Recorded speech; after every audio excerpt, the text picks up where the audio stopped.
Okay. What core size do you use? Sorry? What core size memory do you use? You know, that's a good question because I'd never, that's come up a couple of times.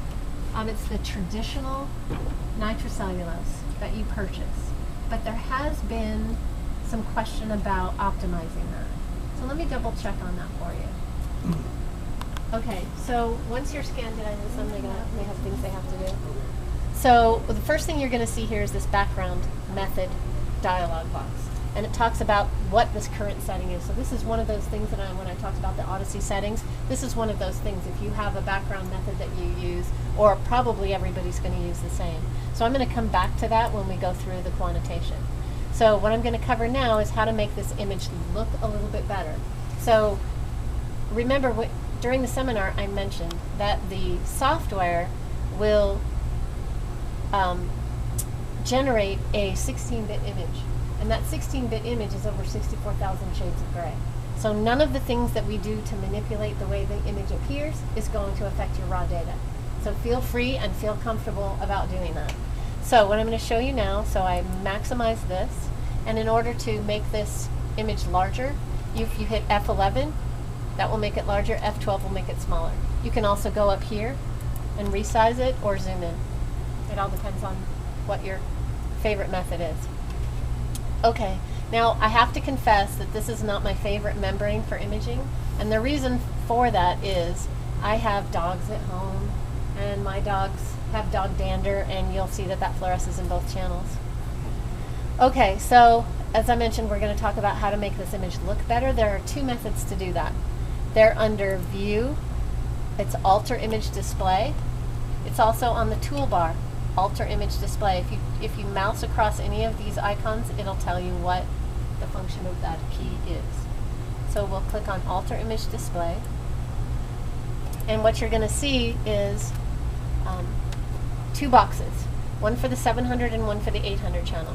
So once these boxes are checked, they're active. Once they're unchecked, they're inactive. So if we uncheck one of them, we can view it in grayscale as well. And look at how much more sensitive it is in grayscale, right? Our eyes are designed to evade predators at night, so we can see better in grayscale. Okay, so with that, you can put it in color or you put it in grayscale. If you want to adjust I like starting here. Under sensitivity, this is just a scrolling bar. So if you hit this, you'll see, well, my band sensitivity goes up, but so does the background. So you can sort of manipulate this with the brightness and contrast as well. So what my goal usually is to get this background as black as possible. So I like something like that. So I've done it in the 700 channel. Let's sort of look at the 800 channel.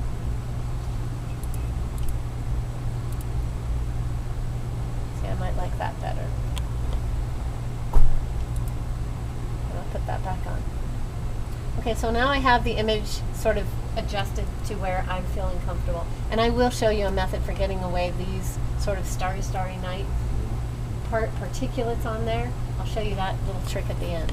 So if I click OK, it's going to save the image as this. A word of note, when you want to save both your scan and your analysis, what you're going to want to do is click the save icon, click the disk icon. If you go to File, Save As, it's going to save it as a new project. So that's the one mud puddle that most new users fall into. Make sure that you just click Save on the disk icon.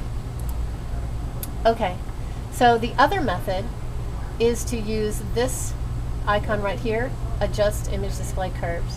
So that's also under View, Adjust Image Curves, and it gives you the dialog box. This is not the way you did it before, but we know that.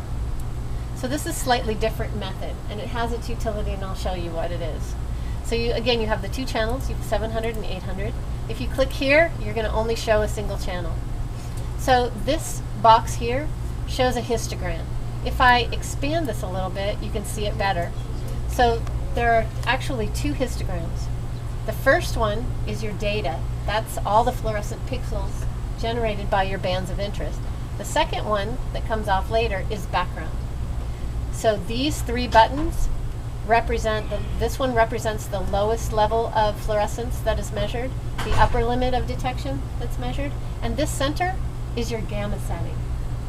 The reason that I'm showing you this slightly more complicated method is simply for this setting alone. So you'll notice right here it says gamma 1.5. If I pull this down until the gamma setting is set to 1, or as close as I can get, you'll notice that now this line is linear.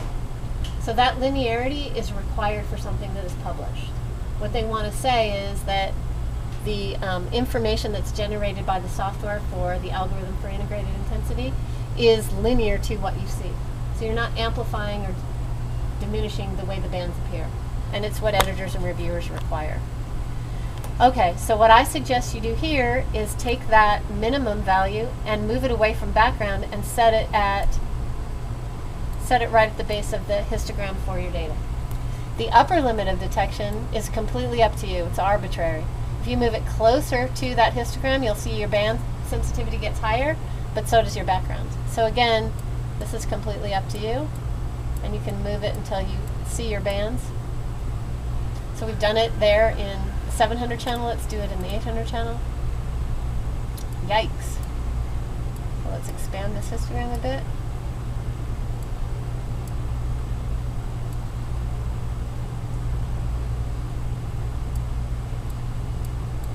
There we go. That's so much better. Now put it in both channels. And again, I'll show you how to get rid of the starry, starry night stuff. Okay, so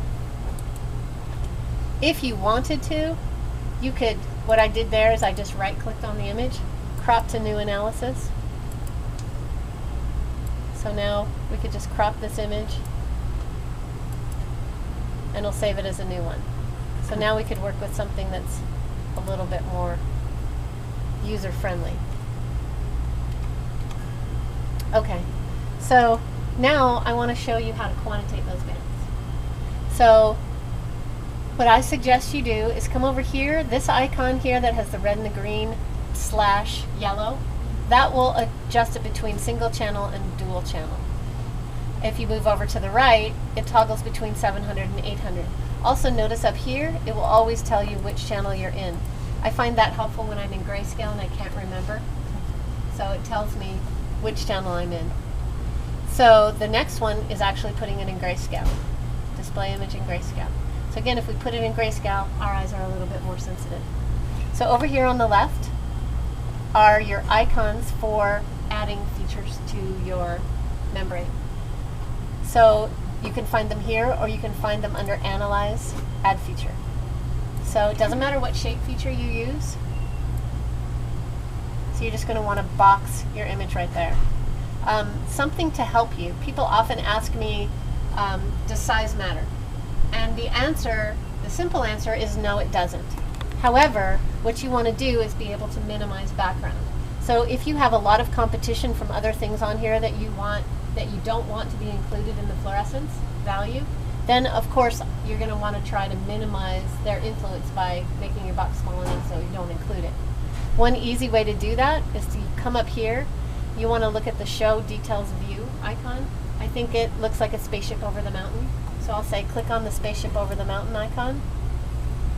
And a nice way to be able to see that is now I see a very pixelated view of it. And I can see, wow, I'm right in the center. I've got my bird's eye target right in the center of that band of interest. Also, I know I've captured just my band of interest because in both axes, this is the fluorescent signal. I can see a valley, a peak, and a valley. So I know I don't have anything else here, a valley, a peak, and a valley. What also is nice is if I look at all of this information here, one thing you'll notice is signal to noise ratio NA. The reason it doesn't give me a signal to noise ratio is because I haven't determined background yet. So if I go up here under the sunshine icon for background, I have the ability to be flexible with that. So in this case, it's got no background selected. But I'm going to set it for my pet method, and I'll tell you why I've done that and why it's my pet method. So what I do is I select median value of 3 pixels, top and bottom. So what that means is, say this is our feature and this is our band, it will take 3 pixels above and 3 pixels below and subtract that from background. So what you essentially get is an in-lane background correction for every band on your job. The reason I choose median is because it ignores the outliers. The reason I choose top bottom is because that's how your gel runs. But feel free to change it if you like. So now it tells you that your background has changed. So let's go back to this details view. So now under signal to noise, right here, under signal to noise ratio, it tells you it's 194 to 1. In most cases, the rule of thumb is any band with a signal to noise ratio greater than 3 is a bona fide band. It's not background. So 3 or above is good. We're well over that at almost 200 to 1. Okay, so now you've added your feature. If you want to add additional features, you can hit Control C, Control V, and add, copy and paste them. But that can be a little tedious if you have a lot to do. So here's the undo button up here, the back arrow. So we'll just undo that. This is kind of a nice tool to use, this add multiple features tool. It's this one that looks like a little green lawn above the text tool on the left, or it's under analyze, add multiple features. So if we use that, it asks you how many additional features do you want to add. So 1, 2, 3, 4, 5, 6, 7. We'll add 7. And now you can name it. So we could call this guy Acton. We hit continue. Then we go to our final band and double click. And it automatically adds those. How does it do that? Well, it evenly spaces them. So I would like to say that it is a band finding feature, but it is not. In fact, if I had miscounted, you would see that it would evenly space 8 and it wouldn't quite line up. So then you'd have to undo that. So pretty running gels when you do this. Okay, so that's a really good question, and I'm going to show you what to do when they don't. Yeah, Because see my stuff. yeah, wow, you're batting 1,000. All right, so we've done it in one channel. Let's go ahead and do it in the next. So we're going to do now the 800 channel. So I'm going to select my rectangle, draw a feature around it, add multiple features. So this guy is, let's call it tubulin, or just tube, and hit continue. Okay, so if your gel has a smile to it, things are all over the place, what you would do is single click, single click, single click, and double click on your last one. And it will follow the bands. Yeah, so I gotcha. All right, so what you'll see there is when they're selected, you'll see a value for integrated intensity as well as a designation. Also, when you click off of them and they're now deselected, you'll see you can't do anything to them. But if you select each one, you could now resize it or move it if things didn't line up for you. So you still have a way to go back and either resize it or whatever it is you want to do. I know this is doing the same background correction that you checked Yes, before. yes. It will do the same background correction until you change the background method. Okay, so now if we go back to the 2-color window, you'll see we've got all of those features drawn. We've got everything calculated. Make sure that you do save this. Click your disk icon. So if we select these, I'm just going to show you this. It's kind of a neat feature. If we select all these and you go up here to this chart function, we click on that, and we're going to be looking at average intensity, and I want to look here at integrated intensity.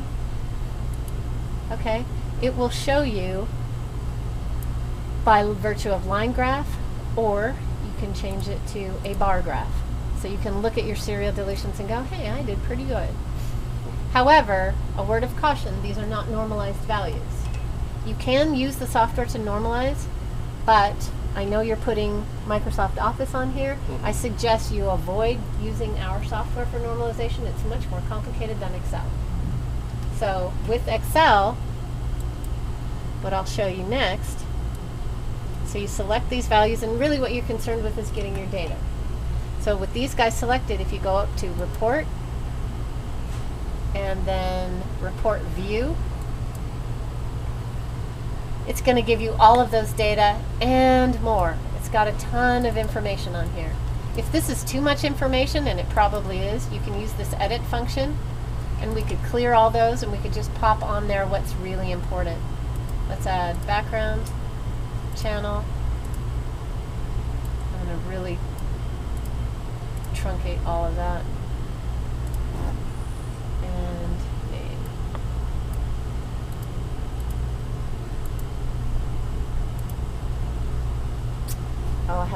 change that. It won't let me save that. Okay, so now we've dropped down the number of columns that we're actually looking at. If you had Excel loaded on this computer, we could just hit Launch Plugin after you've managed your plugins, and then you'll be able to just pop it right into Excel. Also, the software can be loaded on your own personal computers, so you can pull your data off of here by merely hitting Export, and it will be in the Reports folder, and you save it as a text file. You can pull your data off and do the analysis on your own computer. So you have a disk or something that we can use to download it? I do not, but I'm sure that you probably have some around. Alternatively, you can use a USB drive, a thumb drive, and just pop it onto that. So what I would do is I meant the application. yes, there are discs. I'm sorry. There are discs for that. Oh, okay. And in fact, let's pull these out so you have access to them. All of your manuals are on one disc. Okay. And your software disk, and they're well labeled. So I would probably put these in someone's charge so they don't get lost because they're a little bit hard to come by. Okay, so as I mentioned, you want to go to Export, and that will save all of your data as a text file, and then you can automatically throw it into Excel on your own computer. Okay, the next thing I want to show you is, so we've done all of our quantitation. That's how easy it is to do. So what you're going to want to do now, likely you want to pop this image into a PowerPoint ready type of JPEG or TIFF. So to do that, you're probably going to want to hide these. You don't want them to go away, but you probably want to hide them. To do that, you can take advantage of this tool. Do not show annotations on image view. So it looks like nuts and bolts. If you click on that, they're hidden. They're still done, quantitation's still there, but they're just hidden. So now what you can do is go to File, Export Image View, take the top one, and now it asks you whether you want to save it as a low res or high res, JPEG or TIFF. And you can save that anywhere you like. Just choose what the location you want to put it. I'm kind of a desktop girl from my old Mac days. So you can just put it anywhere you like and pull that off. In addition, you have a print function on here. If you put a printer, if you attach a printer, and then, might be looking for it, so then you have the option of getting this nice little window, and what you see on the screen is what it pops in there. It also gives you a lot of information about it. The date of the analysis, the project name, all the settings, and the file structure. So that's nice and handy to have. You can print that out and put it in your lab notebook. Okay, the last thing I'm going to show you is going to go against the one thing that I said. So remember I told you that nothing you do can change the quantitation? There's one thing. That's why I left it for the end. So if we come over here to File, Analysis, down to, oops, where'd it go? New Analysis. It opens up this window. So here you'll see that we have some options. If we go to Filter, the first thing you notice is you get an error message here, and it says filtering operations change the image data for the new analysis and may affect your quantification. And that's simply because if we do anything to sharpen, remove noise, it takes something above background and just pulls it off. That might be part of your data. So it's going to change your quantitation. But if it's for a presentation or a Christmas card, and you want all of those spots to disappear, we can click OK there, and we can click OK here. It tells you what the background method is. Yeah. So my dog is no longer in trouble. Yeah. Yeah. The perfect gel. Yeah. So my suggestion is you do your quantitation on your original analysis, and this is the one you pop into PowerPoint. But it's kind of lower, lower the signal, right? Not really. No. No. I mean, if you look at them side by side, let's see if I can. Yeah. Yeah, it looks pretty good. Yeah. Okay. So that's it. That's all you need to do to be able to scan your Western blocks. If you scan them wet, just put a little dollop of buffer on that glass tray, and place your membrane down and put the silicone mat on top of it. If you want to avoid bubbles, you can take your forceps and just tap it out. But in this case, there's always no. No, there isn't. But if you're ready to image it and you don't want to wait for it to dry. I mean, some people ask me, how do you dry it? So what you'll do is you'll take it and you put it between two pieces of filter paper, like Whatman paper like that, and allow it to dry. If you're in a big hurry, what I've seen people do is crumple up some Kim wipes and set it on the Kim wipe so you get an airspace underneath, and then it will dry in about 10 minutes. You'll be ready to go. What you don't want to do is image something that's partially wet and partially dry. Okay? So that's all you need to know. If you have any questions, you can contact me. I'll make sure my card is stuck in these little things before I go. The tech support hotline number is on there if for some reason I'm not available. Also if you go to our website, there are online webinars that go over this training, and I'll also make sure if you sign up on my sign-up sheet, my training sheet, that you will get notified about online training. So if there's a lag time between the time you start using the instrument and the time I've been here and you've forgotten some things, you want to brush up, you can always sign up for that. The fellow that does them does a great job, and he will take questions online. It's a very handy tool. So Good. take advantage of that. And also if you sign up, I'll make sure that you get some additional reagents. Okay? All right. Thanks for your patience. I'm sorry that I have the connection error. Apparently, and I should make a note of that, this is something that we're starting to sell more and more of, this instrument. So I've probably only installed 2, and I've never had a problem before. But when I called my tech support people, who are awesome, it's Mark and Mary, 2 real people, the only 2 we have, and they're unbelievable. I don't know, I hope they pay them a ton of money. Hi. So there is if the instrument does get shut off and you start it up, it has an auto discover function to get an automatic IP address. So if you find that you can't log into the scanner, then it's because it's not synced. Give it just a few minutes and it will go through that procedure. Okay? All right. So let me ask you a practical question. Yes. So typically, if any one of us does a Western, we analyze probably 2 to 10, 15, 20 antibodies at a particular time. Uh-huh. So if you do 2 dyes per, right? Uh-huh. So that means 10. Uh-huh. How long would it take someone to analyze, say, 10 lots sitting here? Fairly noobs, right? What's that? Fairly newbies. Right? Say you have 15 lanes on your job. It'll take you probably 3 minutes. 3 minutes to do each one at the most. And I think that's a lot of time, because really all you do is add those features. So probably the limiting thing is running your job.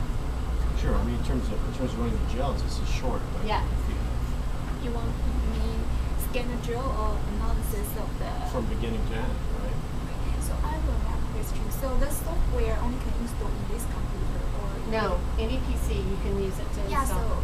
so people can scan their drill in this machine and analysis their data in Yes. the computer. So what you would do...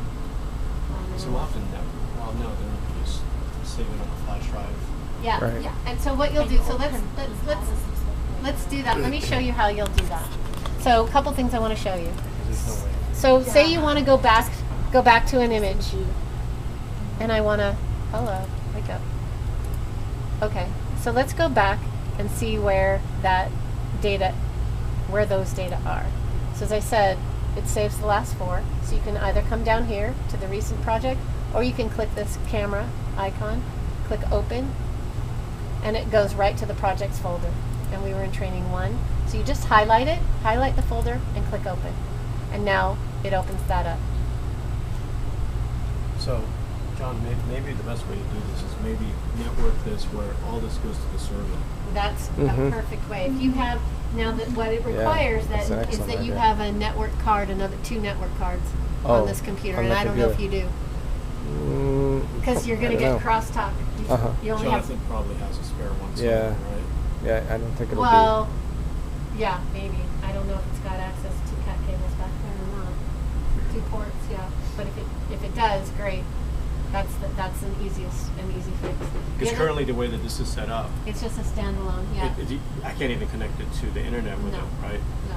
be. Right. That's what SA stands for, is a standalone. Yeah. So, and in fact, And a network printer wouldn't work either currently. Right. right. So that's a problem. The other thing I want to show you is where those data lie. If you do want to pull them off, put them on a flash drive, put them on your computer. So again, they're My Documents, Li-cor, Odyssey, Projects. We just select Training. What I would do then when you want to put it on your flash drive, select the whole project. This makes it easy. Then go to Send To, and you'll have your thumb drive in there. And just send it to your thumb drive. Now when you're using, again, once you have that project folder already done, created on your thumb drive, then you can just select the scan and put that in there. But initially you want to make sure you have the whole project. That way it makes it very easy to put it on your own computer, open up that project, it'll ask you where do you want to open up that project, and there you have it. Okay? So I'm going to do a couple of additional things while I have you guys signed up there. Is there a difference in sensitivity between the 7 and 800? That's a really good question. Yes, there is. And the reason for that is, if you remember my seminar, right, you've got the continuum of wavelength going from visible to the infrared. And we're here in 700 and 800. The most of the autofluorescence that you get from cell debris and membrane autofluorescence is here in the visible range. So the farther you are So from pick that, 800. so pick 800. Sure. You're kind of telling me you want the short answer. My kids do that all the time. They're like, Mom, Reader's Digest version. Right. 800, use that one for your target. Yeah. Okay? All right, so that's it. I'm just going to make a few minor adjustments so that you can access your files a little bit more quickly. Let me sign in with Yeah, perfect. Sorry.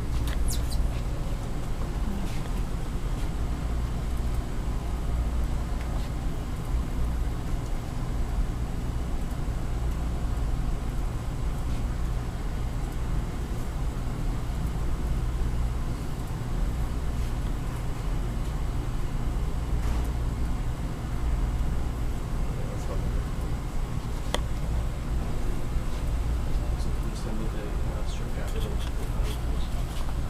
Go ahead. Yeah, I will. Thank you, Don. You bet. It was good to see you again. I'm gonna drive back. Ugh,